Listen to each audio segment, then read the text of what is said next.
out in the wild with a pack on my back, tracing old trails where the forests run black. Scotland's breath in the morning mist, lockside peace I could never resist.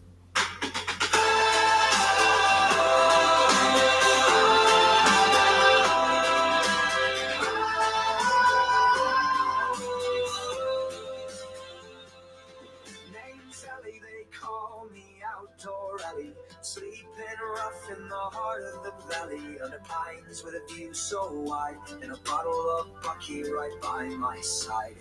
So I walk, I roam with the firelight low, Outdoor Alley where the wild winds blow, raise a toast to the stars above, with buckfast warmth in the land I love.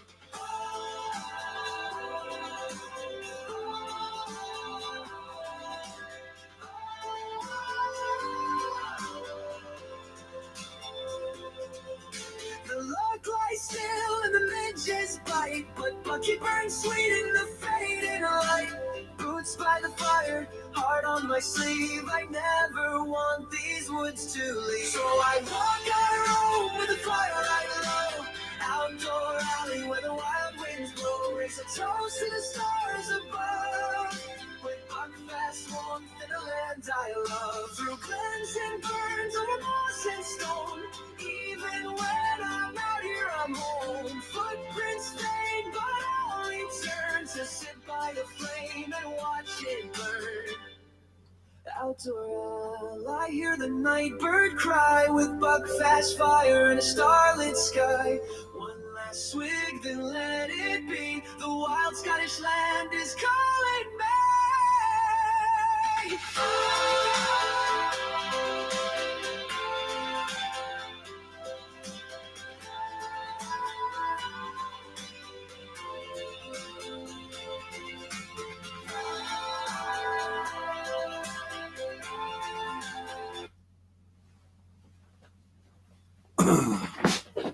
Alright guys, World Survivors, how you doing mate? Hi, I'm currently camping on a Madwee Island watching you live. Loving it mate, loving it. What's the weather like? It's dry just now but it's cold. Is it raining where you are? Anyways, how many people in the chat? One person. Last minute live stream, so yeah, I'll get busy later on. You going to tell Andy where you are? There's a few islands I want to explore next year. I think one of them's called Ayo, if I remember right. Ayo, I think it was. Anyway, you on a solo? Are you out with people?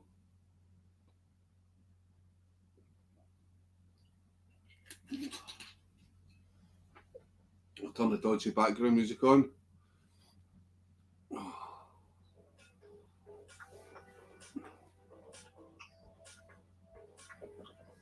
Got some new DJI mics for my birthday, so hopefully I'm out next Saturday. Going to try out the new mics. See if it makes a difference. I'm not that bothered because I usually just turn the volume up in CapCut. Alan, how you doing, buddy? How's you, pal? Is everything well where you at? You on the wine tonight, Alan?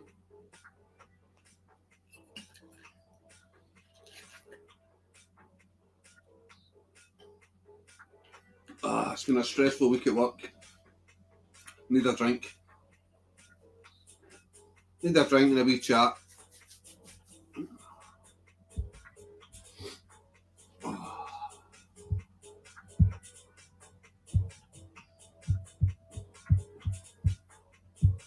Had a few problems with this ancient laptop getting it started up, but yeah, it seems to be working now, so all good.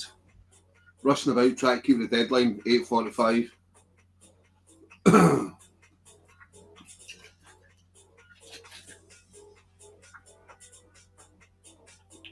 Anyway, 5 people up in the chat. Come up and say hello. What are you all up to tonight? Anyone out camping? World Survivalist is. He's camping on a wee island. Jealous.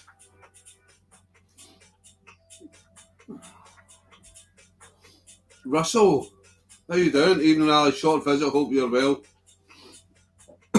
Yeah, so. Alan, wife more back problems, so doctor today, x-ray or scans on Monday. Bloody hell, Alan. It's never ending, isn't it, mate?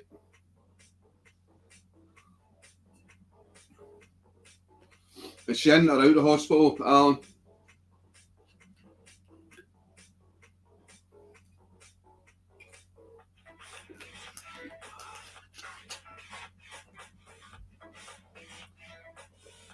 I think that's the first time I've seen you on the chat in a wee while, Russell. I appreciate lots of people do certain things on a Friday night. It's like the odd time I do a live on a Saturday night. Sometimes with different people. Some people work on Friday nights. Some people do different things on Saturdays. But yeah, want to test out my new DD freebie free tap next weekend, hopefully, out camping. She's a fighter, but my mental issues is not good. I've been there. I go through it all the time. My mental health as well, mate. Been away on holidays. All right, good man. Anywhere exciting, Russell?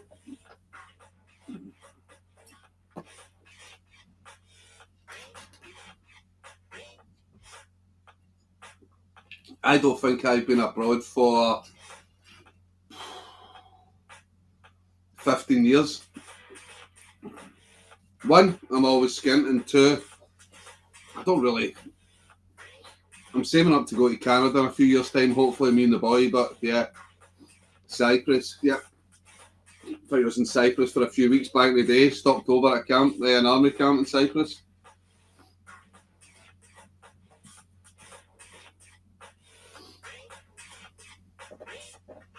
Yeah, but I think it was a bad time when I went to Cyprus. I think there'd been some local attack in the town by a squaddy or something, and the local soldiers weren't allowed in any of the sort of bars. So yeah, wasn't too good. But Cyprus itself is lovely, yeah.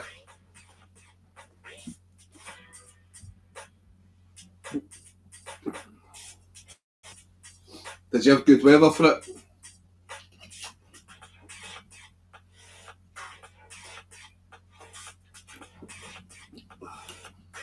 Yeah, I've been to Cyprus, it's good.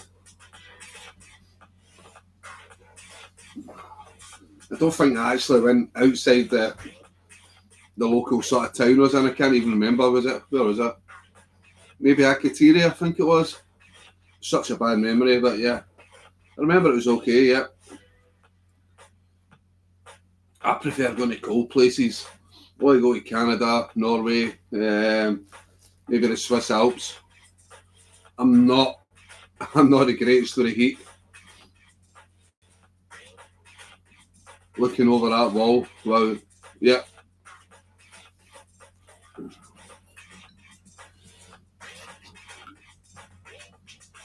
Russell, I retired 18 months ago. Wife keeps booking places. It was 28 degrees. It was just left stuff Akateria, yeah. She's got it all planned out, Russell. You just need to nod and go along with it. Probably go to doing all sorts of jobs around the house as well, Russell. I imagine. There's never real retiring when you're with a missus. It's always something.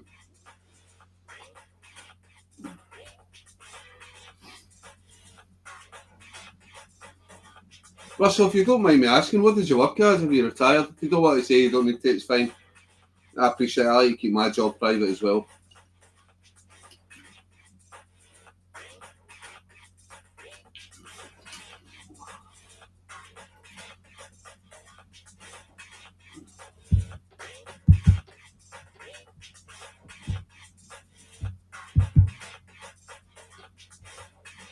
Anyways, I don't think I've ever asked you, Russell. Russell, do you ever get out camping yourself?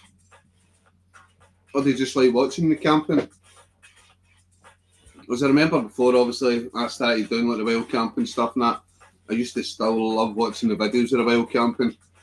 And obviously, once I'm too old and feeble to go out camping, yeah, I'll be watching all the videos. Restart Windows, don't restart anything. The notifications flashing on my computer. Restart Windows. No, I don't want to restart Windows. No, don't start this. Off. Yes, we're away now.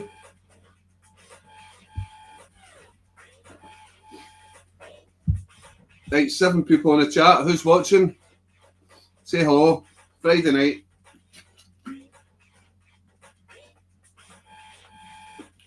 It's Friday night. I'm not camping. But some people are camping. World Survivalist is camping on an island.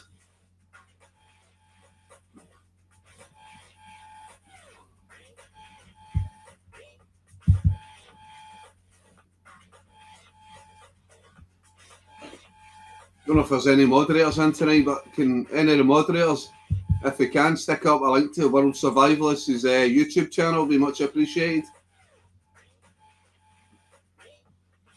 And hopefully we'll get a video on camping on this island in a week or two's time. I just carry the bags, work for the council in a day centre for adults with learning difficulties. We went hill walking around the Central Belt. Alright, nice. So did you say you're quite an experienced hill walker?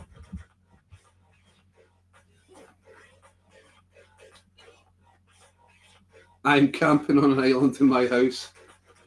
That's it, it's all in the head. You can just pretend you're camping.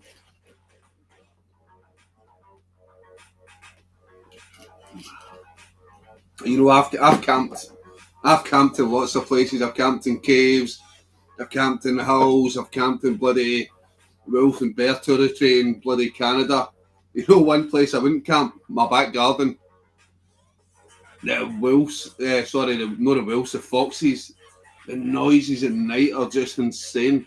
That would keep me awake all night, camping in my back garden. The foxes. Would you be able to unmoderate me, please? That's cool, Russell. You don't need to. It's fine. Where are I don't even know if I know how to unmoderate you, Russell. Oh, hold on. The screen's went blank. Oh, what's going on? Can people still see and hear me? Yeah, am I back? Yeah, I'm back. Don't know why it paused there. Right, if you really want unmoderated, Russell, let me try. Remove as standard moderator. Your wish is my command. There you go, Russell. You're no longer a moderator. I can't remember when I made you a moderator. Sometimes, yeah. It depends later on at night if there's no real moderators on. I'll make someone a moderator.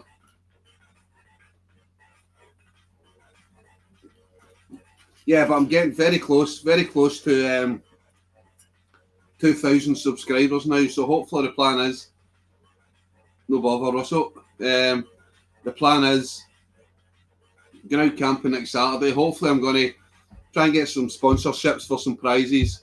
Then I'm going to do a giveaway, which I'll mention in the video in about a week and a half's time.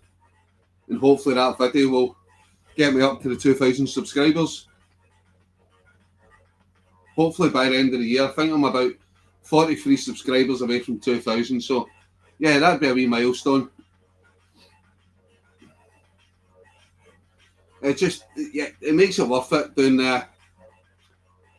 all the effort you put in the videos and stuff, just the wee milestones, getting to 2,000 and stuff. It still won't get me monetized. I still need to get 4,000 watch hours, which I think I'm still a wee bit away from. But it's always changing. It's 4,000 watch hours in a 12-month period. So I always get to like close, creeping up to just over 3,000 watch hours, and then some of the videos that I do like get a lot of views. They disappear because it's over 12 months. So yeah.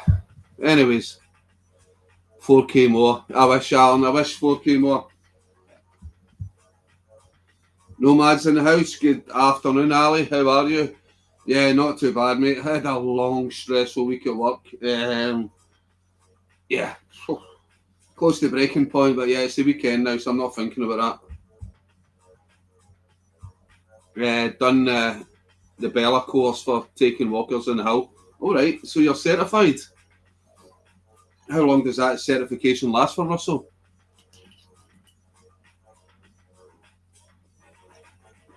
I remember many moons ago, I went up Ben Nevis. I was in the army. One of the guys who was taking us up almost took us over the edge of a cliff. It was like got near the top. I say cliff, but it was like a rock face. Almost took us over the edge of a rock face because there was like snow everywhere. So one of the ones you're almost like snow blind. Everything's white, and yeah, he was like stop. He almost took us over 100-foot drop. But he was, I think there's different certifications. He was trained, but he wasn't. I think you need to have a different certificate for snow level. He wasn't trained to do it in snow level. I don't know if that's right, but yeah, he wasn't trained to go past like to take people on like snow level, and yeah, he almost put us over the edge of a cliff face. Don't know, it was 20 years ago. Yeah, but yeah, it was quite scary. Yeah, but I loved it. Ben Nevis, we got to the top of it, and yeah, we got the bagpiper out, played the bagpipes.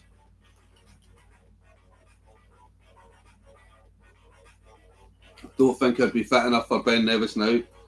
God, I done Ben Lomond a couple of years back. I was sore for days just with doing Ben Lomond. My legs were killing me.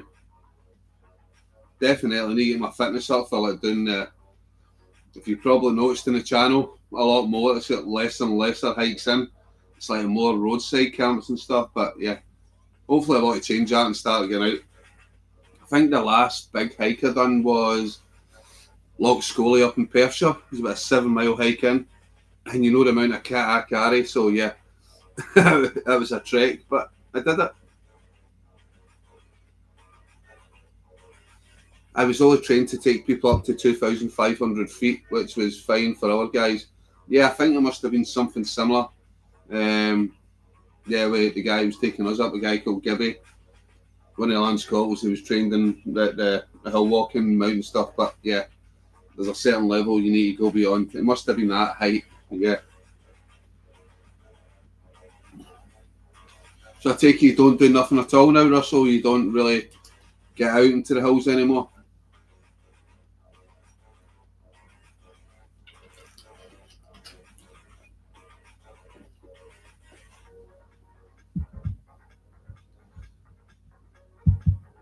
I just absolutely love camping, but I just love camping. I love campfires. I do like hiking as well, but at the weekends I only get sort of one out every 2 weekends to myself. And then when I've got the time off to go out, I like to go camping. I know I can go hiking, but yeah, and you need to have all the ultra light kit and stuff. And I like taking my luxuries with me, my big army bag and my luxuries and stuff. As I said, I don't mind a hike up to maybe like 5 miles or something, but going uphill, well, the way I carry the luxuries, and obviously it's not a done thing to go up the hills and start lighting fires up the hills. Yeah, so I like my low level camping. I'll stick to that, but I do need to try and get some more hikes in and stuff because I do like hiking. Done 6 miles in the woods today. All right, whereabouts, Russell?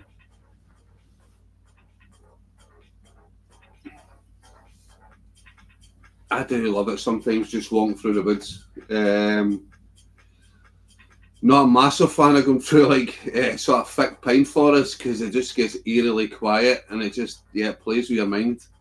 When everything, all the noise just cuts away and it's just silence. I always say I like silence. I hate too much noise, but when you go into like a thick pine forest and it's just nothing. You don't hear anything. It's creepy. Just the central belt, okay.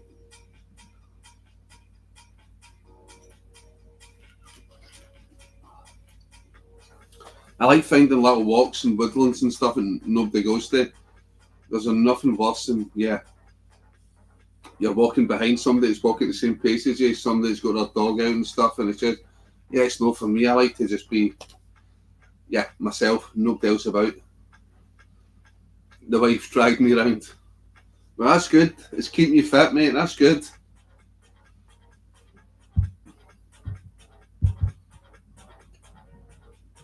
As I always say every day, if you can get out camping, get out for a walk.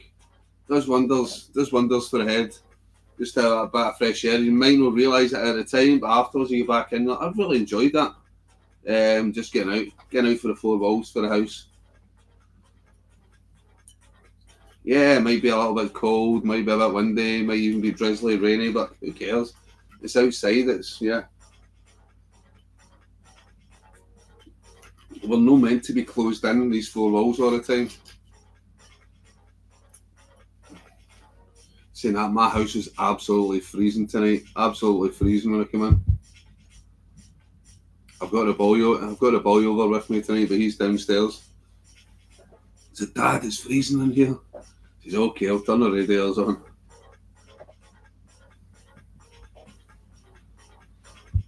I was watching a YouTube video the other day and they said that the UK has the highest energy prices in the world. I was like, well, that can't be true. But yeah, I looked it up, we do. Apparently now we have the highest energy prices in the world.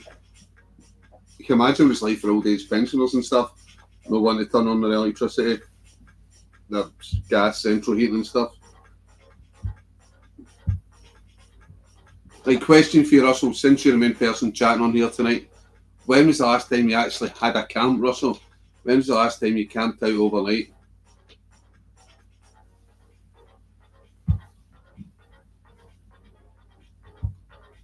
And Nomad, if you're lurking in the background, have you started the beers yet? And what time is it in Ontario in Canada just now? Alan, feck, I can't walk a mile, so take advantage of your age. I've got arthritis. There you go. Yeah, get out walking while you still can, because before you know it, yeah, you can get out.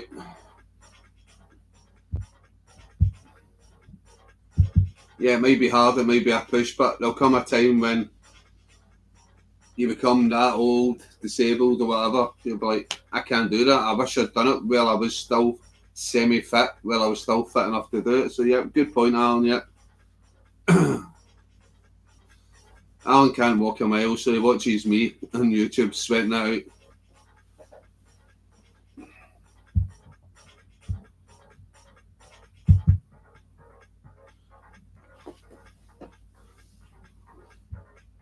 A few years back on a site in Fife. Oh, campsites. No to campsites.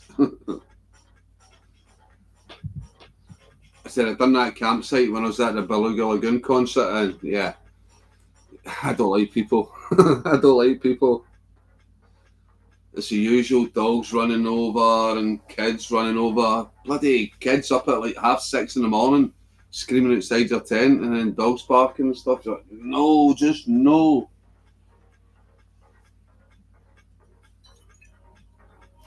It's okay, it's friendly, and don't get. I love dogs. Yeah, it's dog walkers I don't like. And people say, "Oh, it's okay, the dog won't bite you and that," but he's jumping up on me, he's getting me all muddy. I don't want to get muddy, you know what I mean? I remember one night I was going out on a night out, and I know, it's the first time I've ever wore white jeans. I was wearing white jeans, and this dog runs over, a big dog, and he's jumping up on me. She's like, "It's okay, he won't bite." I'm trying to push the dog off, and I said, "Look, my trousers, my white jeans covered in muck." I was trying to impress her. I was going out to meet a lady that night, but yeah, bloody white jeans covered in muck. Anyway, random story. But yeah, campsite's not for me anymore. As a necessity, I'll do it if I need to, but yeah. Wife hated it, but a nice pub down the road. There you go, silver lining. Pub down the road. All my kit going to the girls for festivals, yeah. As I said, when it comes to a point where, yeah, I'm getting too old for doing the wild camping, sleeping on little air beds and, yeah, going out places, yeah, I might consider going back to campsites and stuff. So it's still sort of, yeah, getting out in the open, or a camper van or campsites. I may start considering, but I've got a few years left wild camping in me yet. A few more caves to sleep in, a few more islands to sleep on, a few more sort of. One of my favourite camps was, I don't know if you remember, when I was in the Isle of Lewis, up in the North Isle of Lewis. Yeah, it was storm force winds and I was sleeping in the sand dunes. Loved that. Go right in there, little hollow, got a fire, Trying to pick a sheltered spot for my tent in. Isla Barra, not one, sorry, no Isla Barra, Barra Beach, Isla Lewis. Absolutely remote, never seen one person. Like, the next day, it was during storm, can't remember, but it was some sort of storm. But I thought, I'm not letting that put me off. There's a couple of miles hiking, with all my usual gear. Couple of miles hiking, and I just thought, this is mad. There's nobody about. It's blowing a storm. One of the most beaches right out to the North Sea. I thought, you know what? I'm doing it. So pitched up my tent. Yeah. Found my little spot for a fire down in a little sand dune and loved it. Absolutely loved it.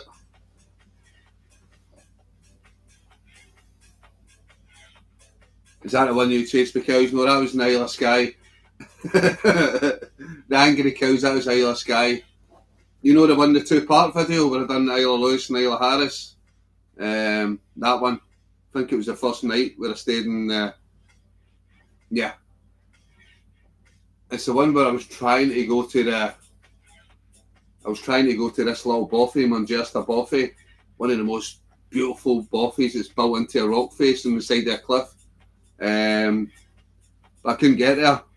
I went to this person's house. They run it for a charity foundation. I went to the little house they weren't in, so we've got a shed.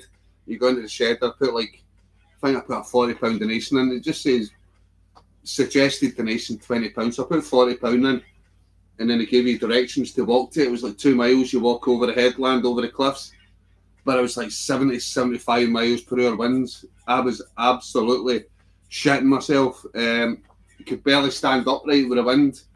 I'm trying to find. I knew it was a little drop down to it, but I think I was 100 metres away from it. But I had to put my Birkin down, and I was crawling, like leopard crawling towards it, and the wind was too much. I thought, yeah, I'm going to get blown off a cliff and die. So I was absolutely raging. I couldn't get to the bothy because I've always wanted to go to this bothy, and I will go again. It's a little bothy. It's built into the cliff face. It looks amazing. I will go back to that in Isle of Lewis. So I think I ended up staying in a hostel for the night because the storm was wild everywhere. Then the next day, that's where I stayed in a campsite in Isle of Harris, Lacusto campsite. That was a good campsite. Even though I just said I don't like campsites, but it was a quirky little campsite.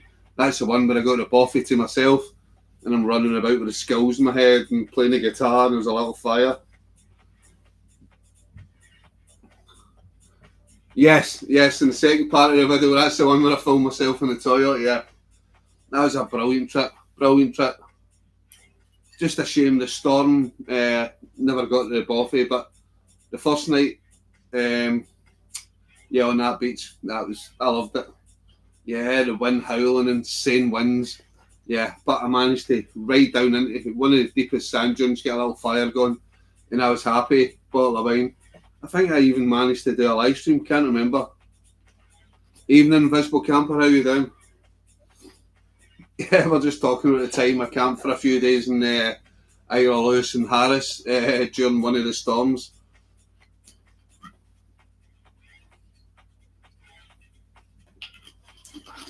But nothing beats that feeling in the morning where you're like, do you know what? I fucking survived the storm. And loved it.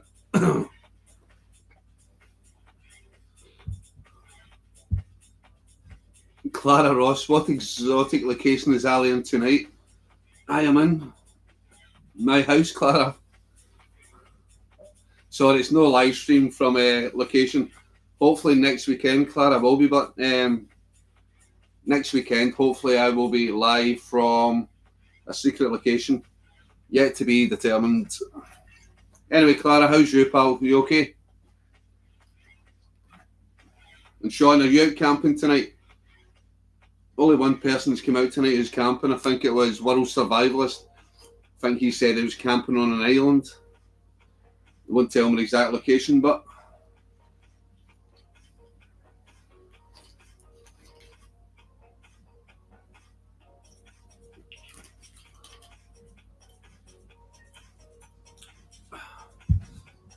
Invisible Camper. I used to love going campsites with the family, but people have changed, and sites are full of people with no respect for other campers. 100%. Well, a few months ago when I went to that campsite, I noticed this guy, he drove out, he had all these like full tent up and stuff, and another car drove in, and I think they had like a rooftop tent, and it was literally like less than a metre to this other guy's tent, and I thought, well, he won't be happy.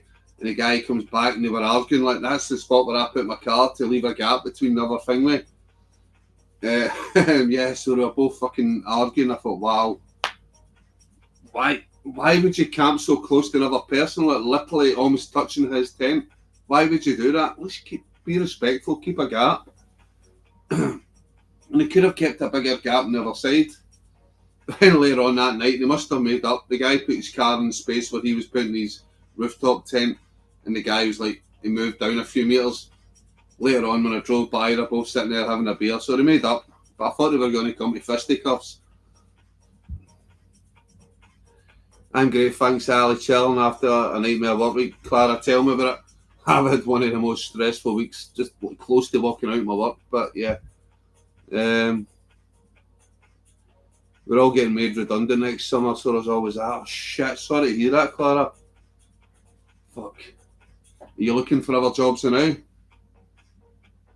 You going to get a payoff, Clara?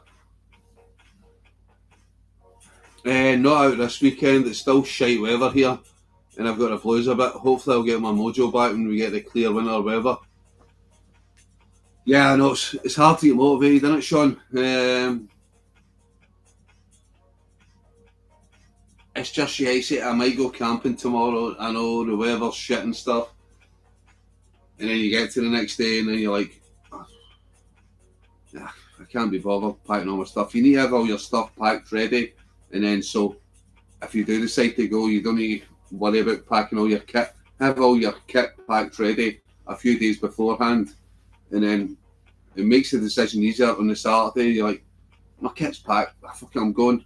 Have all your stuff charged and things like that. But yeah, that is horrible weather.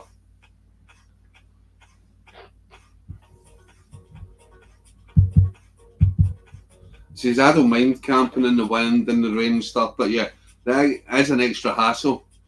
Yeah, if you're not in the sort of right frame of mind to start with, yeah, thinking about fucking the mud and the rain and the wind, you're like, I can't be bothered with this. I like winter camping, but wet grey weather's crap and makes rubbish videos. Yeah, 100%, Sean, yeah, I know. Yeah, if you get a nice... I like it best when it's just like crispy, cold, frosty, no wind. Then you just wake up in the morning, you're cold, and you get yourself a brew and you warm yourself up. And there's like just... It's like the sort of spider webs with the frost in your tent. Everything's beautiful looking. As long as you've got the right kit and you can keep yourself warm, yeah. That's my perfect weather. Cold, frosty, and no wind. Sorry, hit enter too quickly. Sango Sands, the worst camp ever in the winter. Wee tents were blown flat, as were the motorbikes. Whereabouts is that, Clara? Sango Sands?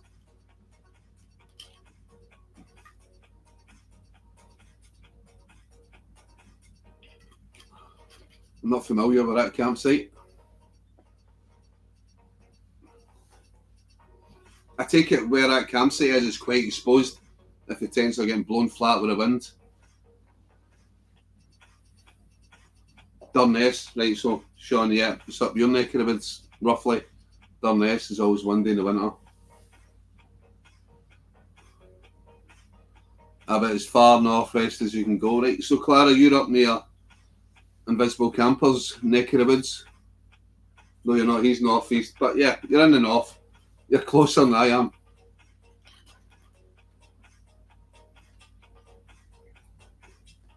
The furthest I've been northwest is probably,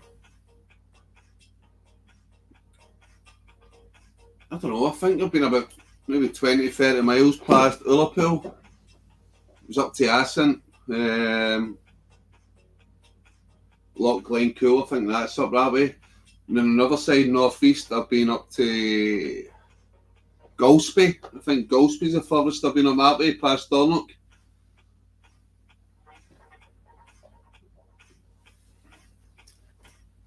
Never been to John O'Groats, but I think it's just a tourist trap. I'm not interested. But Golspie is beautiful. There's a thing in Golspie called the Big Burn Walk. Invisible Camper, you may know about the Big Burn Walk. Beautiful. It's like a little magical woodland walk, and you get to the end, there's a waterfall. Found it by chance years ago when I was staying up at Granny Salem campsite up in Dornoch. Just went out for a drive, went to Golspie, and yeah, beautiful.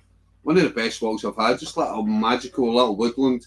You walk through like a little gorge, and then you get to a waterfall.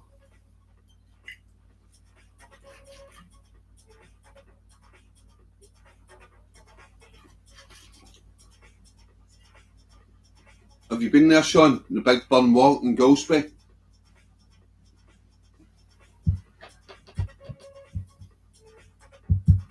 Right, 5 people in the chat. Hey, else in the chat. Very quiet tonight. I know this is a sort of last minute live stream, but yeah. Usually Friday night get a few more people on.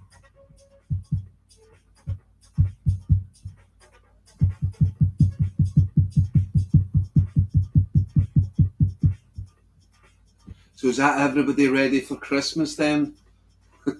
I hate that question. I've ordered I've ordered some stuff off Temu, some like funny stuff. It's actually quite cheap. There's some funny stuff on Temu. Like personalised socks. Like get like the worst picture of someone and get their face all over the socks with that worst picture. Or you can get like Rubik's Cube for like £3.50, and you can get all different pictures on each side of the Rubik's Cube. So yeah. I have for a lot of good stuff on the East Coast. Most people just do the best. Yeah, there is. I say Big Burn Walk is one of my most memorable walks. And I found it randomly, I'm going to go a drive. Golspie. I remember one of my friends who was a bagpiper in the Scottish Guards was from Golspie, and I thought, I seen a sign. I just kept driving. I parked up, and I seen a sign, Big Burn Walk, just a little sign. I thought, I'm going to try that. Yeah, beautiful walk through a magical little woodland, through this little gorge. And it was like, both sides of the gorge, it was all like, I don't know, it was like all the walls were like glistening in the rock. I don't know if there's any some sort of minerals and things, but yeah, it's beautiful. And then you walk round and there's that waterfall. Been to Loch Inver, that's the furthest north I've been. Yeah, Loch Inver's nice. Yeah, Loch Inver's nice. Yeah, the far north is amazing. Cape Wrath all the way to Dunnet and John O'Groats, but one of the weather's shite is mega invisible Arctic actually. That's like the time I kayaked. First time ever kayaking in a long time. Inflatable kayak, 3 hours across Loch Glen Cool. Yeah, extremely dangerous. But yeah, I made it across to Loch Glen Cool to the Boffey, and yeah, it's one of the most favourite places I've ever stayed in. Loch Glen Cool Boffey. The only other way you can reach it is by doing the Cape Wrath Trail, which is like a 10-hour hike in or something. Thought I'd get the place all myself, and there was one sort of long distance Cape Wrath Trail hiker who was in the Boffey. I was like, fuck God, all this way, and I get somebody else in the Boffey. I thought, I'm going to get this Boffey to myself. With all the Boffies I researched in Scotland, I thought, this is one of the most remote, and I'm going to get it to myself. There's one other hiker there. Turned out the guy was okay. We had a few drams over the fire and stuff, but yeah, the scenery was spectacular. If you haven't watched the video I've done, the UK's highest waterfall, it's just below the Cape Wrath Trail. East South Chilean, UK's highest waterfall. Most people see it from like a short hike to the top of the waterfall, but to get to the bottom of the waterfall, yeah, it's quite a long hike in via the Cape Wrath Trail, or it's a kayak ride. Probably an experienced kayak and maybe an hour. I took 3 hours in an inflatable kayak, and yeah, almost killed myself. It's when I got out to the middle of the loch, I looked about me and I thought, oh shit, it's like a mile either side of me to the shore. and I put the seats on it, the inflatable seats in the wrong way, and one of the seats burst. So my back was breaking, trying to stay upright. I'm kayaking up this loch, no care in the world. I can't even swim. Well, not really, I can swim a breath.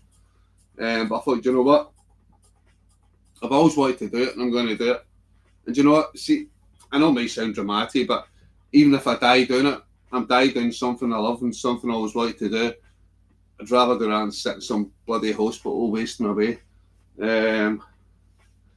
Sorry, I don't mean to sound like a motivational speaker, but yeah, chase your dreams. If you want to do something, do it. And I'd always wanted to go to you. I love waterfalls. Absolutely obsessed with waterfalls. I'm quite sad actually in the house. I've got like little bottles, little test tubes and stuff with like water I've took for all the different waterfalls I've been to.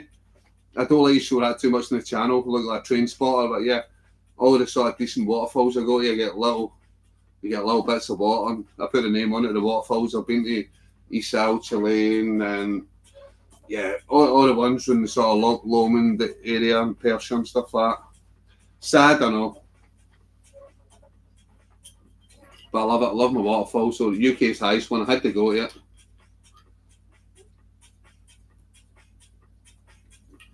And it was even a wee trek to the waterfall. Again, I could have done it quicker. I took a longer route. I took a 3-hour hike to the waterfall from the Boffey. You could probably do it in an hour and a half, maybe hike. But yeah, so I took the wrong way. Well, not the wrong way, but yeah, could have took a quicker way. I tumbled over in the middle of Loch Rannoch in a kayak. He pissed himself laughing and wouldn't help me in case I toppled him over. Other than towing me in the kayak back to shore. Brilliant, Claire, I love it.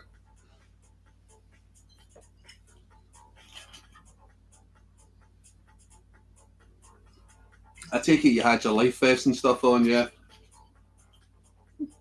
I've still only been out in that kayak once. Cost me bloody £300. I've actually still got a box for it there. The Sevillor Tahiti Plus. Pro Plus or whatever it's called, yeah. I had the basic little sort of life vest. I've just upgraded the life vest. I've still not been out in it. I lost the original valve for the bottom, and I can't get another one to fit, which will fit into an air pump. I just need to spend some time. I've never got time to do things, but yeah. Next summer, I'm going to get back out in the kayak. I said Craig, my usual partner in crime, he's wanted to do a few islands next year. I was floating, vest on and cursing, freezing. Yeah, I think Loch Rannoch is quite cold, if I remember.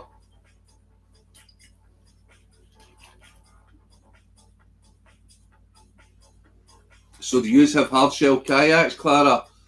Or inflatable kayaks, or did you just rent some kayaks for a day?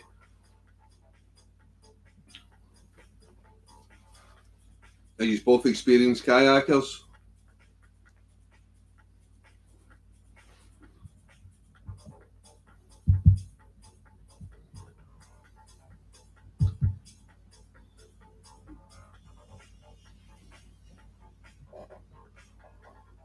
So what's the plans then, Sean Invisible Camper?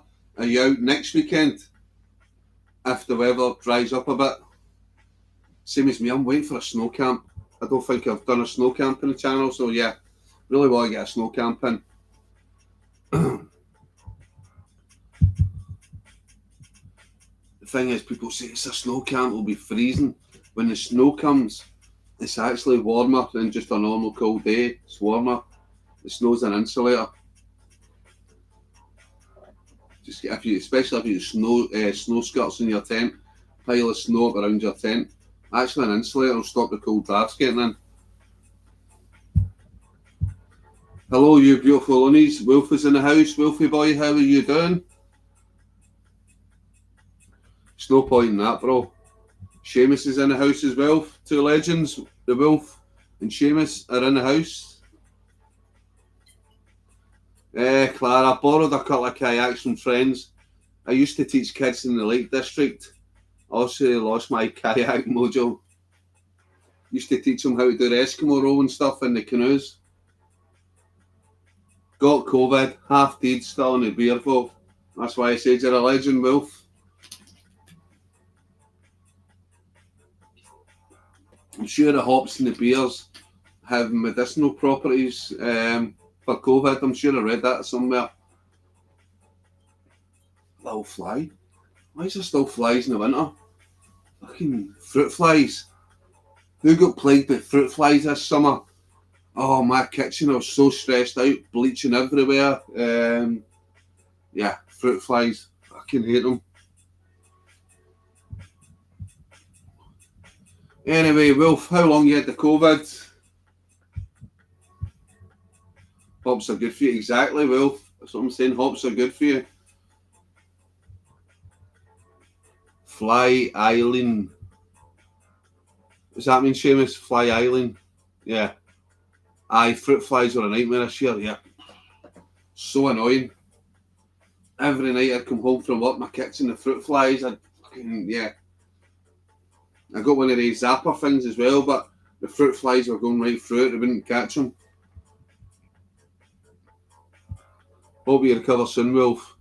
Trump's people said that vodka was a cure. Went to test that myself again. Did Trump not say bloody drinking bleach or something was good for you? A couple of days. Cheers, Ali. Little name of the fly, yeah. Trump's people are fucking morons. Anyway, we don't got any politics in the channel. Seamus, when's the last time you were out camping, buddy?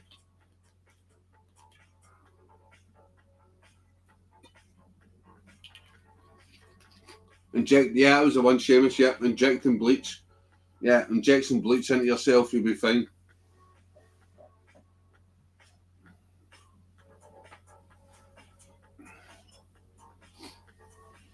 Out in September, mate. September, so it's been a while. Yeah, the weather's been absolutely rubbish the last wee while, hasn't it, Seamus? Yeah, world leader.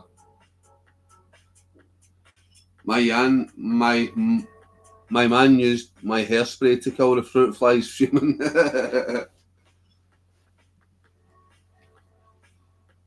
Actually, what was it? I found this. Oh, I think it was one of these sort of Christmas air freshener things I used, and it's brilliant for normal flies and for fruit flies. You just see them drop out there. Can't remember. It was like one of these spiced Christmassy Febreze things. Brilliant.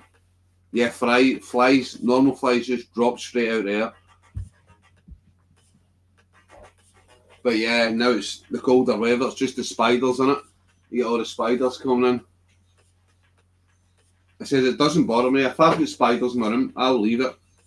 If I'm with my son or whatever, I'm like, spider, I'm like, leave it. The only time it bothers me is when a spider goes above my bed. It's above the roof. That annoys me. I can't sleep. So I keep thinking it's going to come down, start crawling me. And yeah, not a fan of that. But I'll never kill a spider. Well, not a lot. Most times if I can catch a spider, I walk 50 metres down the street, let the spider loose.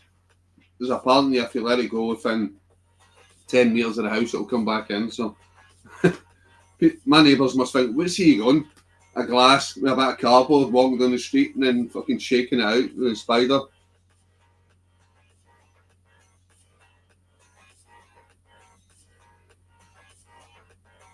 Wife put wee yellow sticky. The wife put wee yellow sticky things all over the house. I've been trying to find the little fly traps, the sticky ones, for ages. Can't find them anywhere. I was recently out and about. I can't be held down to just camping. A wild strolling Seamus, that should be. Oh, so you've been out hiking and hill walking and stuff, Seamus. 50 metres away with a spider, that's a bit precise in it, do you measure it? Yeah, 30 paces. 30 paces. Flies all over him and others. Alright. No, Glasgow strolling. No, a wee bit urban exploration, Seamus.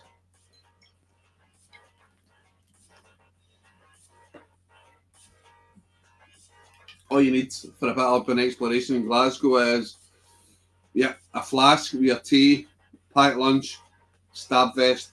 You're good. telling the world the Glasgow vibes. Love it, Seamus, love it.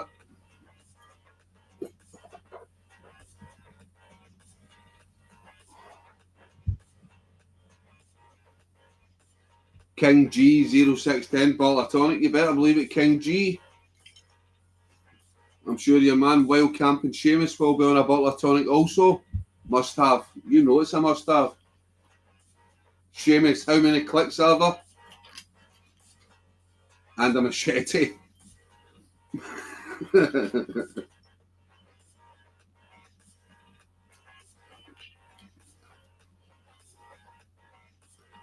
You all need to clock it one day.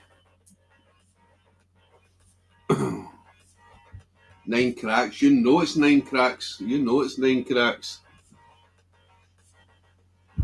Anyways, 10 people in the chat. That was them. 2 seconds, computer's going a bit dodgy. Do you want to do an update? No, I don't want to do an update. I really should do an update one of these days. It keeps asking me, right? Click off. No update. No Microsoft Windows update, thank you. This is an antique computer, so yeah, I don't even think you can update. Anyways, it's getting scary. The Buckfast is getting close to finishing. Right, so King G, do you like a bottle of Buckfast? Wolf, how many beers deep are you? Clara, are you drinking tonight?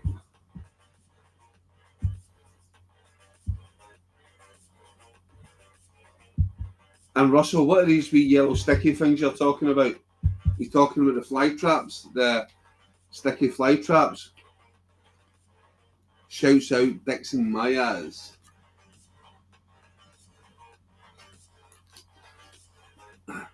Six, got 2 left. Oh, what were you drinking, Wolf? 2 left. You've got 23 minutes before the off license closes, Wolf. You've got a decision to make. 2 beers left, 23 minutes left until the off license closes. How far a walk is it to the off license, Wolf? That's the question you need to ask yourself. How far is off license and can you make it in 23 minutes? Do you risk just having the 2 and then you need more? Do people do drier drink when you're a bit G?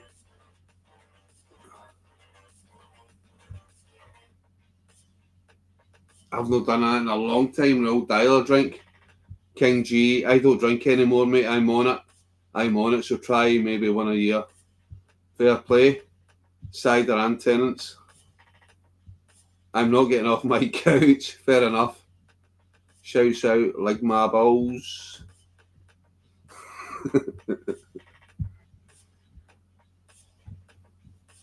This is like the Homer Simpson hang with a bar in it.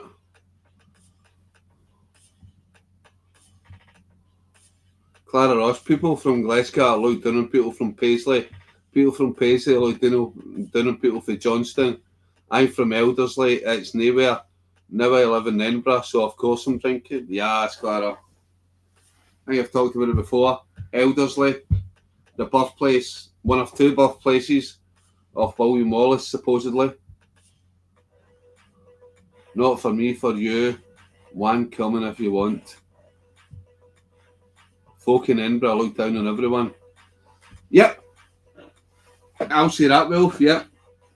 Well, yeah, I wouldn't say everybody in Edinburgh, but yeah. Certain people in Edinburgh.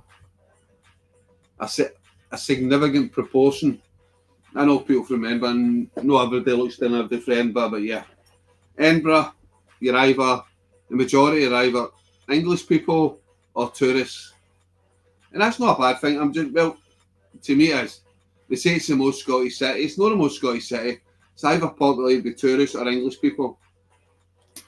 Whereas Glasgow, you'll get more Scottish people in Glasgow than you will Edinburgh. Say Edinburgh's the most Scottish. It isn't the most Scottish. They're full of bloody English and tourists. People from our countries. As I said, I'm not slagging English people, I'm not slagging tourists, but yeah, just don't call it the most Scottish city, because it's not the most Scottish city. William for the Elderslie, yeah. Where's the other place William Wallace is reputed to be from? Because I know as you go into Elderslie, it says the birthplace of William Wallace, but I'm sure some other place says the birthplace of William Wallace. Wallace's Mall is for Grangemouth, so he must have been scum. Grangemouth. Was the refinery still going back then? Now let's go to Edinburgh tomorrow and make a video about camping on the Royal Mile. Look at those Glasgow riffraff. Get away, you Glasgow scum. Go away, you Glasgow scum. In the best way possible, of course.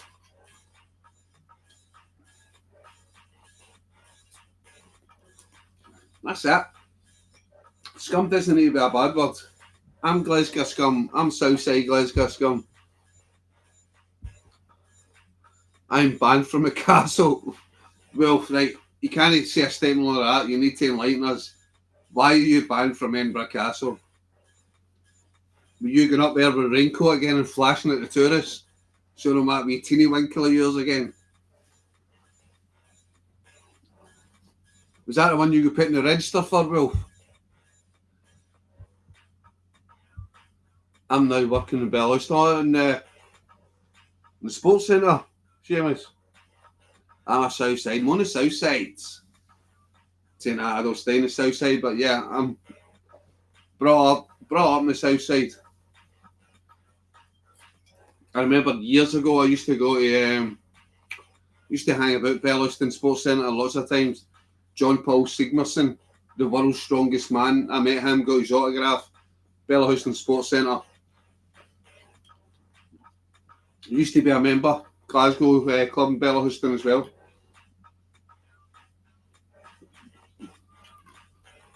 So you're working there full time, Seamus, in the Sports Centre?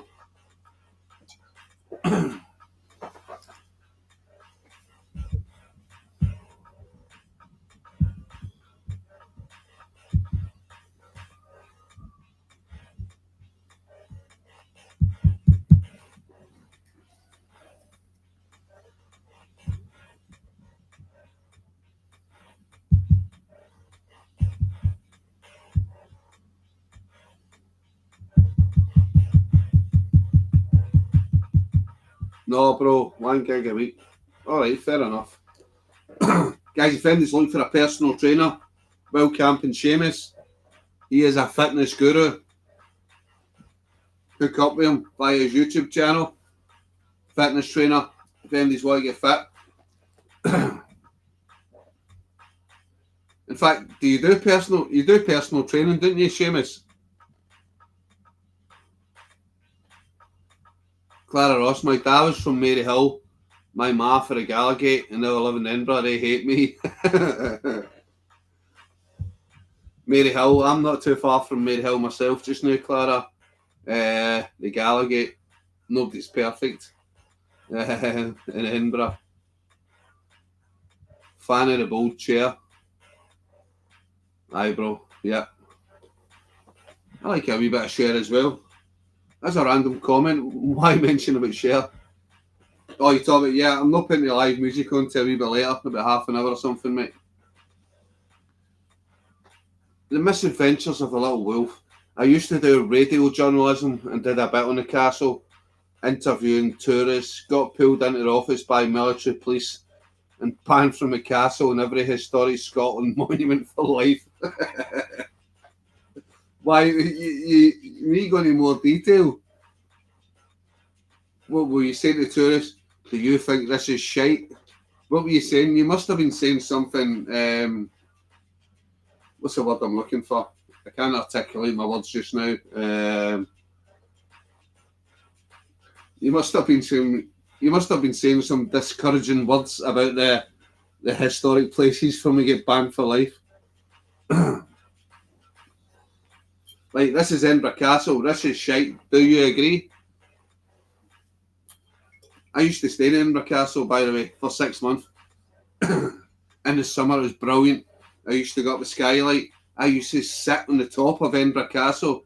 Some people might not believe me. I used to sit on the top of Edinburgh Castle in the summer, bottle of bucky, and my speedos, getting mad with it, watching the full city. True story. Jerry boy, how you doing? Big shout out to Jerry. Hi mate, nice to see you again. Yep, Jerry. The usual, you know, I've got to say, shit week at work. Are you on it tonight, Jerry? Having a few beers, pal? Seamus, because me and you had an active laugh about the bullshit. Oh, that's right, the bullshit. Yep. Yeah, I get you. I remember now. Driving back from a controversial film next day. Aye, Seamus. Aye, your son boy, I remember that, yeah. That was an eventful camping trip, and yeah. It is what it is, isn't it? Bygones be bygones, I don't care. I was just asking what they thought about Edinburgh. Nothing bad. The MPs didn't like my attitude, they were dicks. I'm surprised by that. Surprised they even bothered with you. Jerry McQuaid, oh yes. Haven't seen you for a while, Jerry. You been off or just staying out of the area?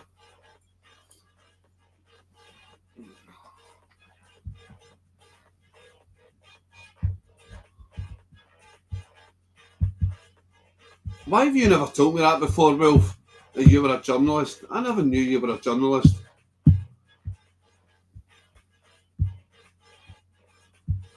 Were you part of the establishment, mainstream media, Wilf? Are you a lefty?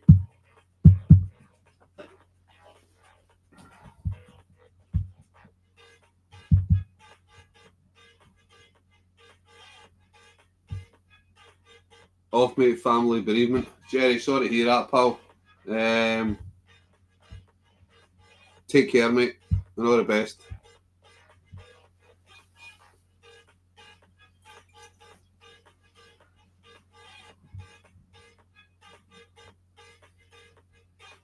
I was a journalist for the Bar GI in late '89.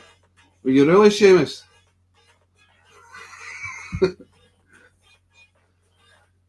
I have told you I mostly did social action broadcasts that were on STV in the 90s. Right, well, sorry, I must have, been too drunk to remember, but yeah. Interesting.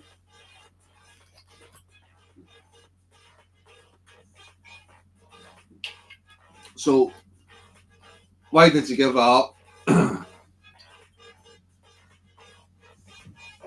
Yep, take care, Jerry. Thoughts to you and the family, mate. And I'm sorry to hear that, pal.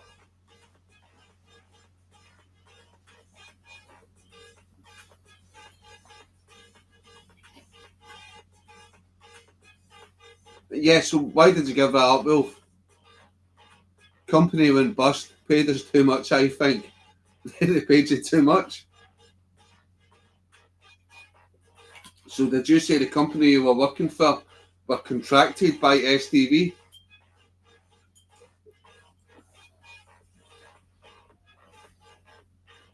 Getting scary, running out of Buckfast. Where's John Wick when you need him? He randomly leaves bottles of Buckfast in my driveway. Can't ever remember him. I can't ever remember giving him my address, but yeah. Gave it up in 2009 after years of skintness. Fair dues.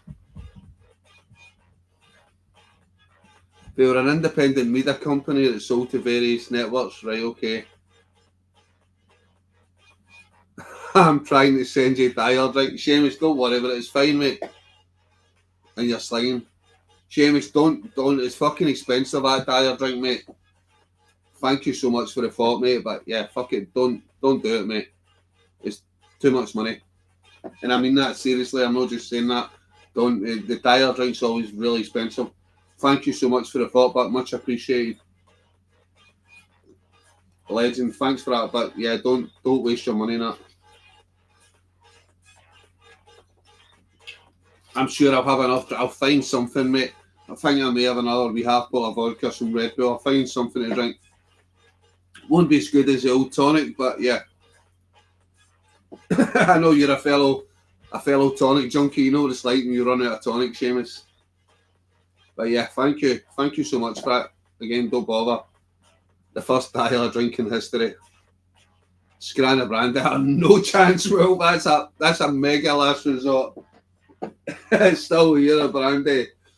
That is like, yeah, that's like during like a zombie apocalypse, and I'm sitting here shaking for a drink. Um, that's when the brandy we took during the zombie apocalypse originating there, Dre. Never knew that. Yes, I actually need to stock up. Bloody my Coral Good vodka's gone. Um, rattled this raspberry vodka. I still have this. Yeah, I don't know if Bailey's needs to be kept refrigerated, but I've got Bailey's Terry's chocolate orange. It's one of the drinks you either hate it or love it. It's like, oh, that's nice, and then afterwards, the taste stays with you a long time. But should Bailey's be kept in a fridge? Opened this a few weeks ago. Don't know. Apart from unregulated ones, yep. We know about the prices, yep.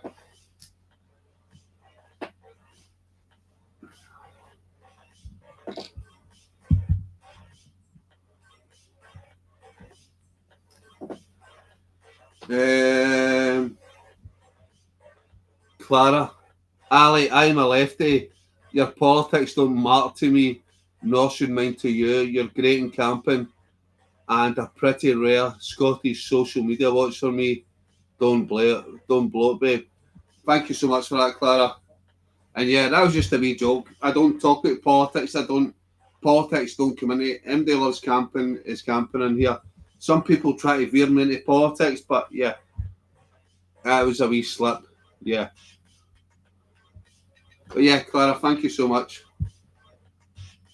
Away to pick up the wife, enjoy your night. Russell, take care, mate. Good to see you on. And I thought you were really popping on for a little bit. You were on for about an hour there. But yeah, thank you so much for popping on, Russell. As always, legend. Thank you. And Clara also. We thumbs up for Clara. First donation of the night, much appreciated.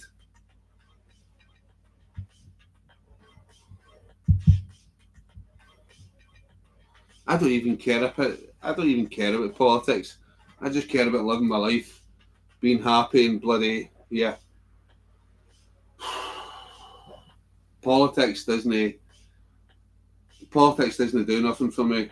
Years ago, I used to go on about politics and stuff like that. Don't get me wrong, I was dragged into conversations about politics, but yeah, does it affect my day-to-day life?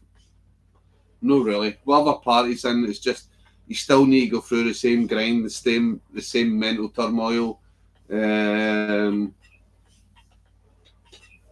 yeah, this year has just been quite bad for me. Obviously, you know about my mother dying and stuff, and I thought it was going good until recently, and yeah, it started going a wee bit thingy again, struggling a bit, but hopefully I get out camping next week and I'll sort it.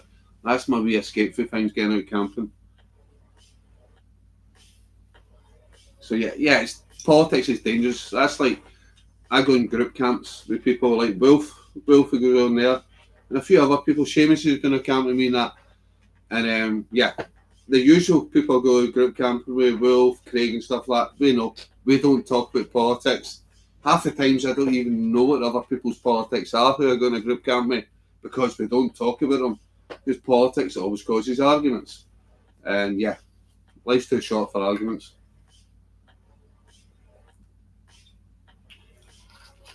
Anyways, 5 people on the chat. Who's left in the chat? Just even talking about politics has made people boring and they've left the chat.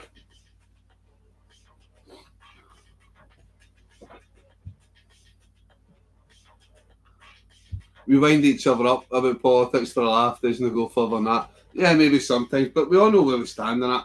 As soon as Andy starts getting serious, we're like, well, go away your tent, away to bed. That and Ali's shite team. Yeah, football. Don't mind talking about football, as long as it doesn't go past the football stage. You know the rules I always make, Wolf and Camp. And that one person who came out and they took it too far. But even don't like talking about football because football leads into politics. And then, yeah, that's when people start falling out with each other.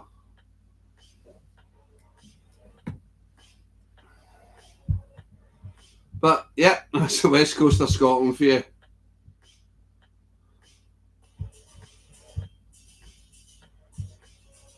I mean, there's been a few people in it, Wolf, who've invited onto camps and stuff, and then we went, nah, we're not inviting them back in a camp.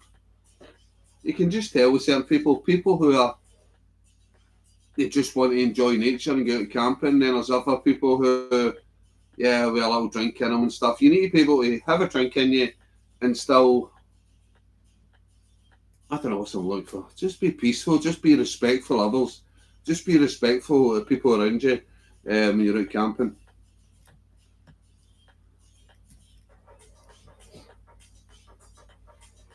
I'm actually trying to get a camp sorted in my work between me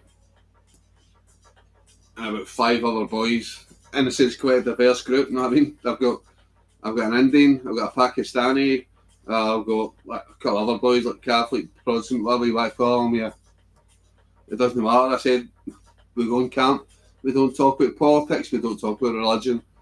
Yeah, we just talk about anything. Just banter. Just over a campfire. Just enjoy being outside. Enjoy being outside the 4 walls.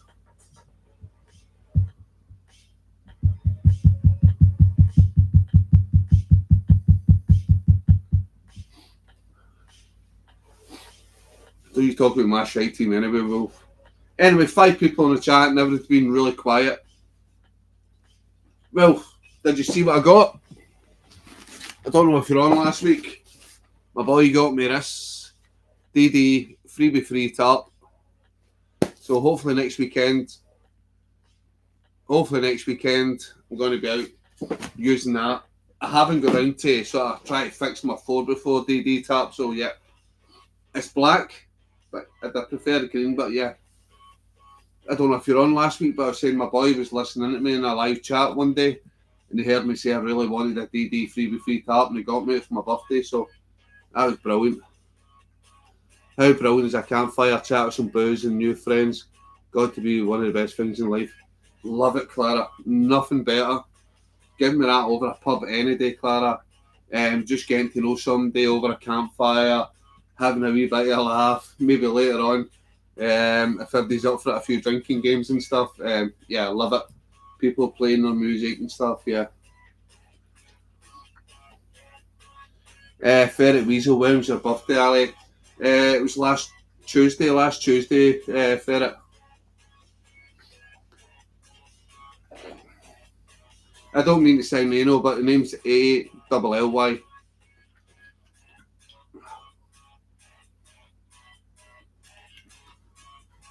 You're not wrong, Clara, yeah. Brilliant. I know Wolf at the start didn't particularly like going camping with me because I used to stay up quite later on, but he's learned now. He just camps further away from the campfire. He puts his tent further away from the campfire. Sometimes I can stay up quite late. I do try to be respectful and keep my voice down, but as you know, when people, I turn the music down. If people are starting to go to bed, I'll turn the music right down. I'll turn it off. If I'm sitting with one other person, we'll just have a chat. I'll try to keep the voice down, but yeah, he knows now. Keep his tent away from the campfire, and yeah, I won't keep people up. Very easy, happy birthday, man. Thank you very much, mate. Getting very close to the big 5-0 now. It's getting scary, mate. Missing comments again. YouTube's a dick. I'm not doing nothing, mate. I'm not doing nothing. I'm no Banji yet.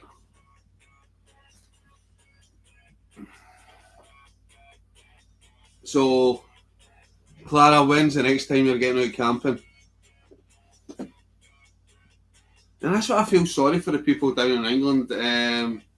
Yeah, the whole campfire rule and stuff. I know there probably is some campsites you can get a campfire, but yeah, for me the whole camping experience is about a campfire. If I can't get a campfire, it's not really camping. It's just staying out overnight. It's sleeping outside. Camping is with a campfire. So if I said I'm sleeping outside, I'm going somewhere, like if I'm sleeping outside, I'm going up my house or something where you can't get a campfire, or I'm going to England. If I'm out camping, I've got a campfire. It doesn't even need to be a massive campfire. It's like mind the time it locked fine.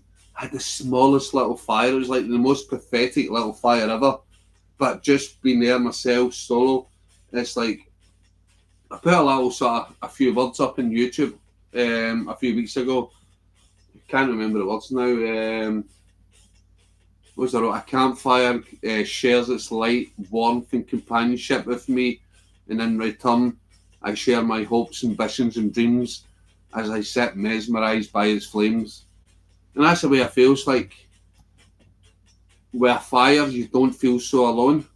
I know it's very, very deep. I know it sounds very deep, but yeah, if you're sitting there in the dark, yeah, just that wee campfire looking into the flames, it just, yeah, it's like, it not only gives you physical warmth, it just gives you like a warmth. It's like the fire's there, something else there, something else that's alive there with you.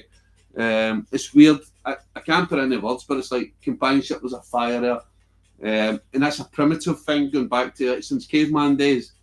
You're there, the dark, the cold, you light a fire, it's keeping you warm, you can see things around you, and yeah, it's hard to put into words. But yeah, either on your own, a campfire brightens your mood, and with people, as I said, talking over a campfire, that's how primitive people came together. They all gathered around a fire and they started talking or communicating with each other.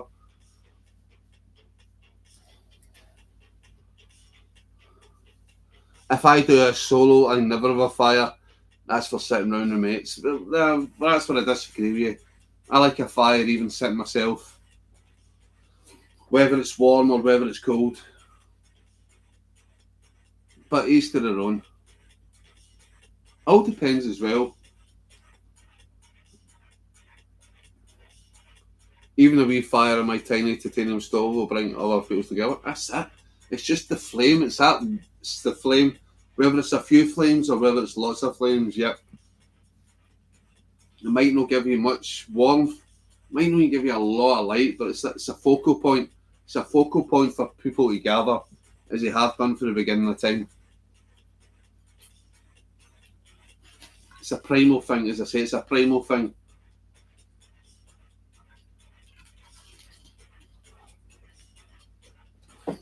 Very hard to master from scratch, starting a fire. But once you do, yeah, it's one of the most amazing things. Gives you heat, gives you warmth, gives you light. Probably one of the most important inventions ever, fire. Did anybody watch my last video? The square battery and the steel wool. Did anybody watch a live stream where I tried that and the sparks were everywhere and they flew all over my keyboard? There's still a little burnt mark in my keyboard right now where the sparks flew. That's why camping next to a river with a fire is the best thing you can brace. Yep, exactly. You can, worst case scenario, you've got water to put the fire out. In simplified layman's terms, what Will said, caveman shit, yeah. Without getting too deep into words, caveman shit, yeah. That's what I love, caveman shit. And I want to get back into a cave soon. February, hopefully. Hoping to get into this cave I've been saying I'm going back into for 2 years. I found the cave, and yeah, I just need drier weather because it's quite slippy. It's about 100 metre, 75 metre scramble up some rocks, some very big rocks, and I don't want to do it in wet weather. But yeah, I'm going to be sleeping in the cave, and I'm going to be having a fire in the cave because there is a natural sort of chimney outlet. Virus threat protection, Windows Defender summary. See if your notifications, yes. See if your notifications, yeah.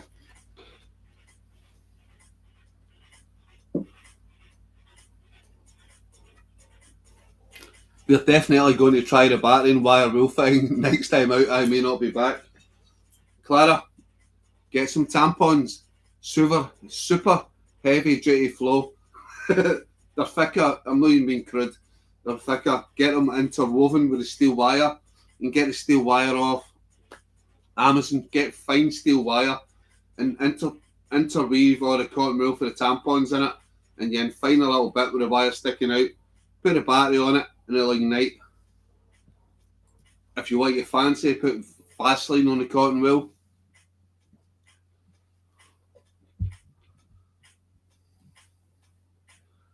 and that's how Clara lost her hair. One tip I'll give you is, Clara, don't keep the battery on it too long. Just little 1, 2.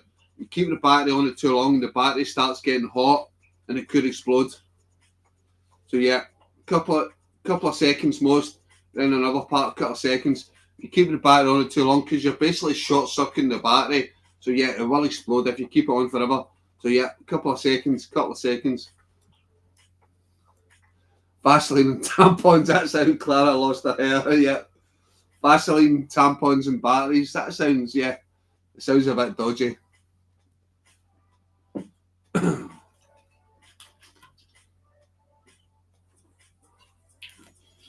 Anyways, people coming on this chat like, what's this chat all about? Vaselines, tampons, batteries? And yeah, but it's definitely worth trying just for, yeah. I also want to try another trick with the magnesium permanganate. It's an old SAS trick. Magnesium permanganate and I've totally forgot what it is now, something else. Magnesium permanganate is like a crystal form. It's a chemical, and you pour something on it, it ignites straight away. Well, it ignites after 10 seconds. Can't remember what it is you pour on it. Is it something like vinegar or something? But yeah, it's an old SAS trick for firelighting.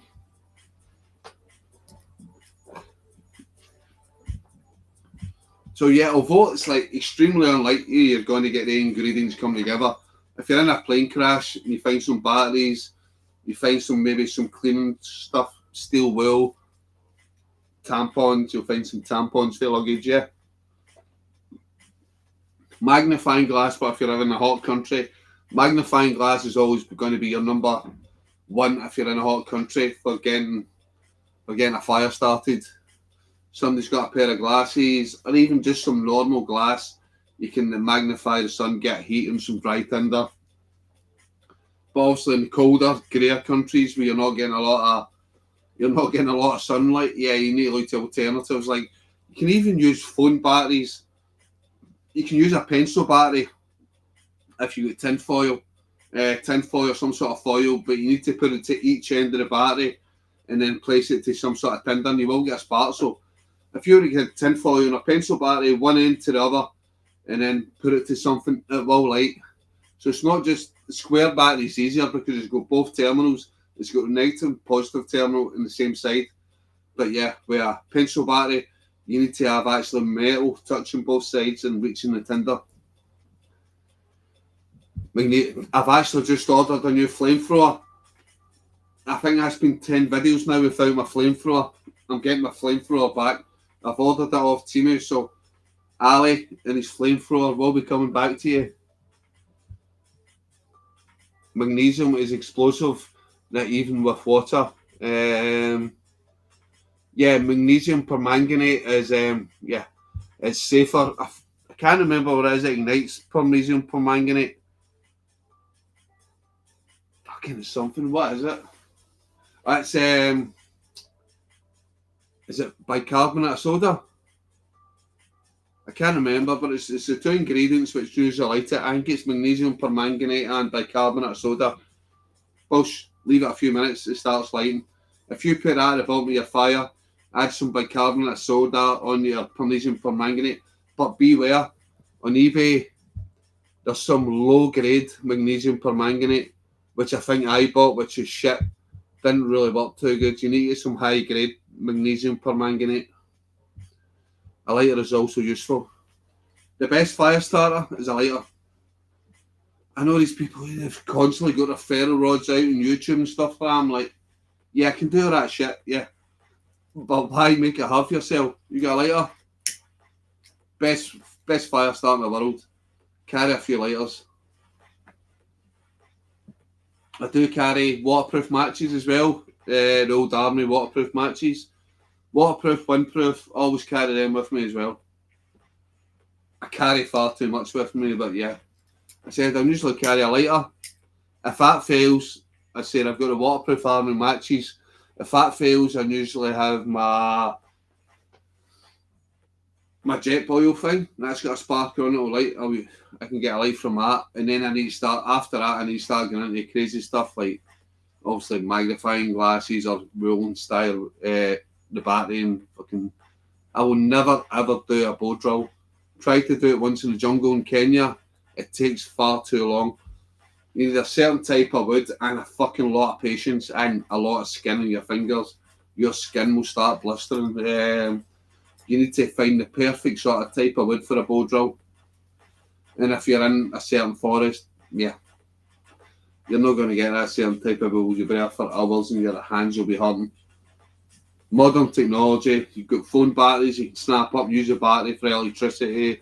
Yeah, there's lots of different things you can do. Bow drill is the mother of all last resorts. That is the hardest method of fireline. If you're in sort of woodland where you can get the right type of wood and you've got the right sort of tools and weapons to make a bow drill, then fair enough, yeah, give it a go. But yeah, it's the method of last resort of bow drill.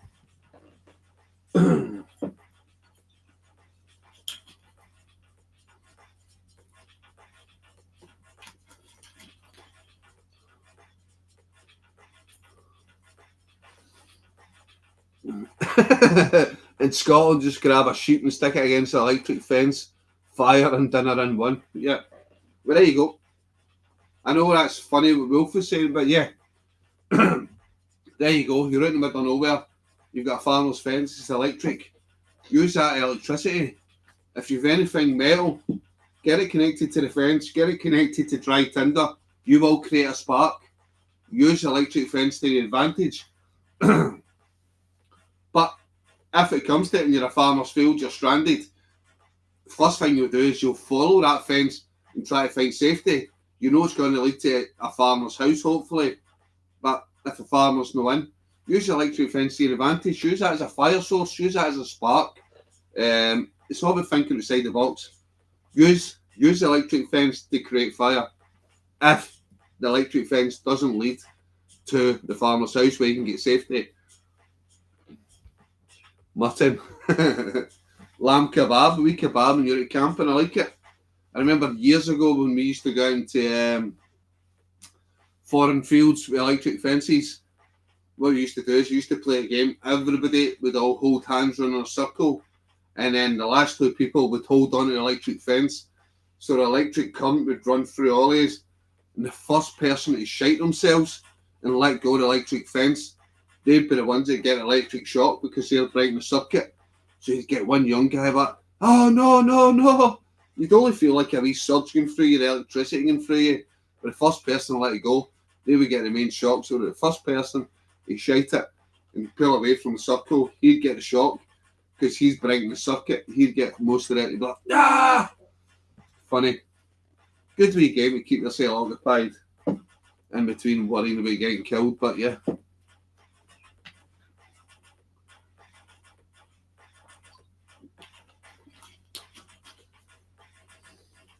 Anyways, 7 people on the chat. What's this? See if any of you next week tell me you're in hospital because you try to start a fire off an electric fence. As I always say, I'm a trained idiot. Do not follow my example. Don't go out there trying to start fires off electric fences. In an emergency, it'll work. It'll get you a spark if you're sensible. And well, if I'm blaming you brought up electric fences, but yeah, that's a source ignition if you need it.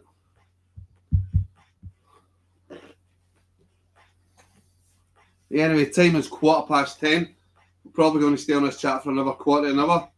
As usual, I'll go away and I'll come back and I'll do the live music request. So if anybody's want to stay up later tonight, I'll get your song choices in. I'll play whatever you want. Whether it's the Venga Boys, the Venga Bus is coming, or whether it's Roxette. I know a lot of people in here like Roxette. They like playing Roxette. I'll get a work call to transfer a guy who tried to cook a sheep on a fence.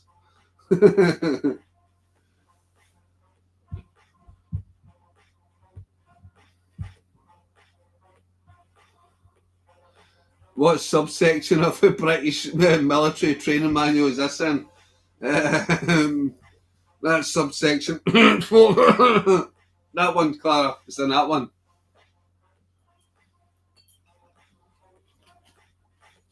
No, but you're always told to improvise. Improvise, adapt and overcome. Yeah. British military back in the day never had a lot of kit. Still don't have a lot of kit, so you're always told improvise, adapt and overcome. Use your natural surroundings to your advantage. And although electric fences are no natural surroundings, yeah, if it comes to it, that's going to give you that spark. You need to start a fire. If it's soaking wet, and you're not getting a fire of any other means, and you've got something dry on you, some sort of dry tinder, the spark from that will ignite dry tinder. The dry tinder doesn't need to be like fucking branches and stuff for the forest and stuff like that. It could be maybe a spare t-shirt you've got or something. Something that's going to ignite. Then once you've got a fire started, you can get your wet branches and stuff around the fire and heat that off and then start feeding the fire from that. But you need something to start the fire. Spark, obviously, is the first thing you need to start a fire. Dry tinder. So if you've got even a dry t-shirt, rip up the fabrics and stuff, get that fire going, get the wet sort of smaller branches round it first. The smaller ones, the small twigs and stuff, they'll be easier to dry off. You can even do that from a t-shirt burning and then start putting on. That'll feed the fire, get a bit more. And then the larger branches you start putting round and then bigger branches round about. And the fire will start heating out the things around it, the smaller, larger thing. Before you know it, you've got a big fire and you're keeping yourself warm. Or a sheep, yeah. I remember in the Kenya survival training, they were showing us how to kill a goat. How to slit its throat, and blah blah blah, bleed it out and stuff like that. And one of my friends, the guy done is like 1, 2 strikes, bled it out very quickly. But one of the guys who was doing this, must have took it 6 or 7 times trying to cut the jugular of the goat. Blood was spraying everywhere into the crowd. Then he was like fucking trying. This goat was screaming. It's like, arr, arr. There's blood spraying everywhere. And at the time, I was only like 19 or something. I was like screaming, so I'm going to be sick. And eventually, fucking ripped the full head off the goat. And he's holding up the goat's head. His full face is covered in blood. And then the sergeant major went up and said, right, guys, you know what we're having for dinner tonight? It's goat curry. And I'm like, fucking eating goat curry. This guy's covered in blood. We've listened to this goat screaming for 5 minutes with him trying to slash open his jugular vein, and he's holding the goat's head up. And then afterwards, we had to like kill chickens. They showed us how to like you grab a chicken, you do like little circles in the sand if you're holding a chicken, and it hypnotizes the chicken. If you do circles in the sand and the chicken's looking at it, you can leave it still, and then you get your fucking machete out, chop the head off a machete. Then you need to start plucking the chicken. All very gruesome, but yeah. That good. Yeah, it traumatised me as well. As a 19-year-old, just seeing, oh, he's getting sprayed with blood and the goat's screaming. He's severing away at his neck. He's like, arr, arr. He's like, ah. But the way he's like, he had sort of madness in his eyes. He managed to cut off a full head and he's holding it above his head. He's like, yes. And I'm like, fuck. These people are not right. And I used to be a vegetarian when I was younger for a while, for a few years. I went through a period, Harry Krishna and all that, yeah. Obviously that changed, I joined the army. But yeah, that was gruesome. But even having to kill the chicken later, I don't want to do that, Sergeant. He's like, you're doing it. They chop off the chicken's head. Yeah, I don't like doing it, but yeah, I appreciate it. In a survival situation, too many people in Western countries, yeah, they love all the meat, all this stuff and all that, blah, blah. They don't want to see how it's done, but that's how it's done. It's brutal. Yeah, you chop our heads off, you skin them, you pluck them, yeah. That's how you eat, that's how we survive. That's how we keep our nutrients.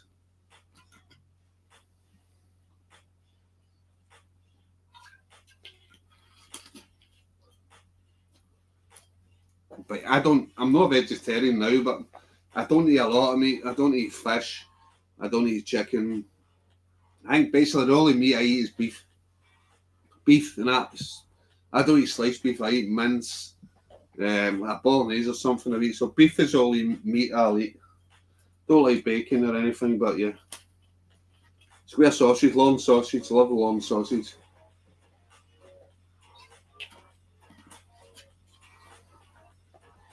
2 seconds, guys. Yeah.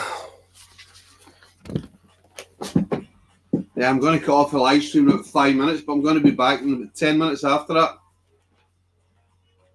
What kind of phony doesn't like bacon? I like bacon flavoured stuff, Wolf. I like bacon flavoured crisps.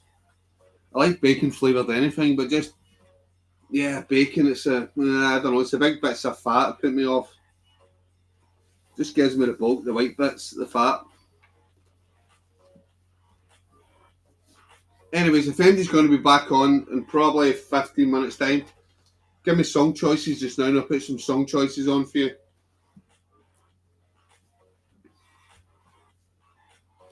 See, I'm going to call off a live stream in 5 minutes, then I'll be back in 10 minutes. Cooked right, it's not chewy. I know you get the medallions. I might try the medallions and make it crispy. Even the sight of anything white in the bacon gives them the bulk.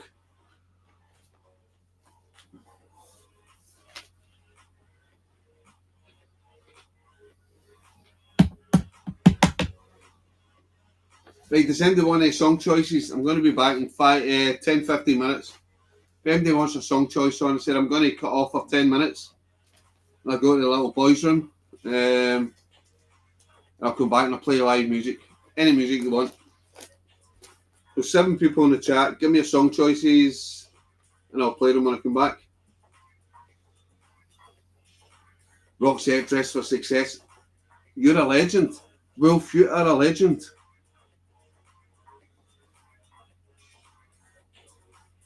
Wolf, I think I'm going to try and make you a managing moderator for that comment. Can I do that? Can I make you any higher? No, I can't just now, but yeah. If I can make you a managing moderator, I will do. Roxette, Dress for Success. What a tune. Sorry, Roxette. Who likes Roxette?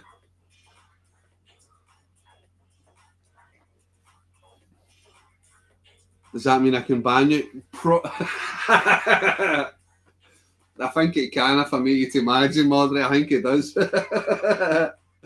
Right, maybe no. Maybe you're just, well, in the absence of Rooksfoot, you're number one moderator, as you know. You're number one moderator in the absence of Rooksfoot.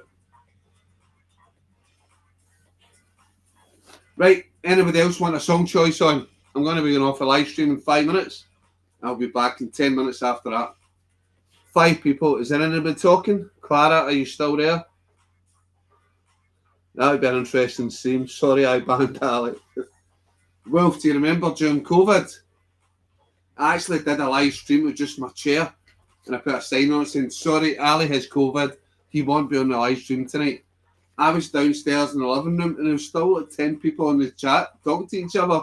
I'm not even on the live chat. I just left the copyright music which you love on. And I wasn't even on the live stream. So that proves the live stream is not about me. It's just about people chatting. Because I wasn't on the live stream with just my chair. 10 people still in the live stream. Anyways. So I have been technically sort of banned from the chat. I wasn't on the chat. Right, Indy, what a song on? Tell me now. 6 people in the chat. Who's lurking in the background apart from Wolf? Wolf, how many beers are you down to now? 2 or 1? Did you see you started some backup cider? Wolf. Yeah, I'm absolutely busting for a pee as well. Right, so nobody else is wanting a song. Wolf, give me another song in. Half a beer left. Scary. Do you have cider? But you said you had cider as well.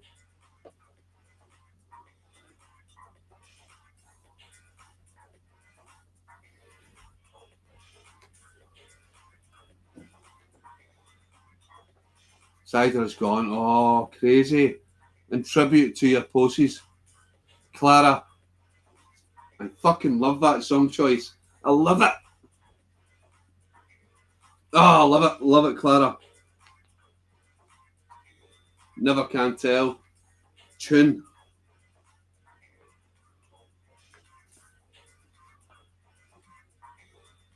I love it when people play songs I like. Never Can Tell and Roxette. I don't like that song.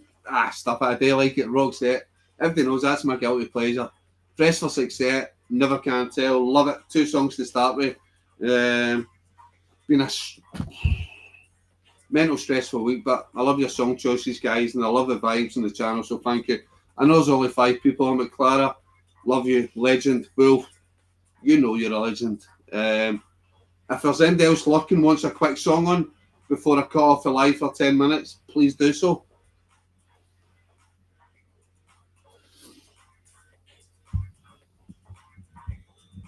No, Windows are doing. No update the Windows. Go away, go away, go away. Fuck yeah, I am. Don't let it go your head, Wolf. As soon as we get back in account, I'll slag you. You know I'll slag you. But yeah, for now, I'm saying you're a legend. Don't take it too much to your head, but alright. Don't tell Craig I just said you were a legend.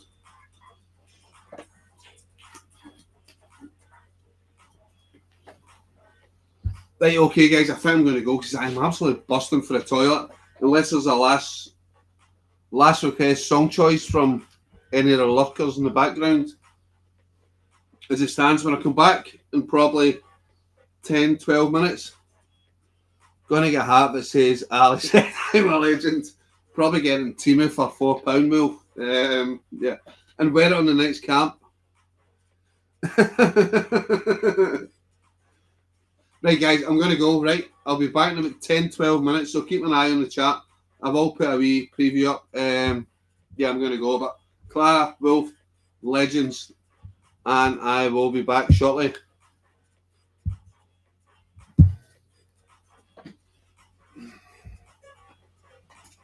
If I can turn this live stream off, end.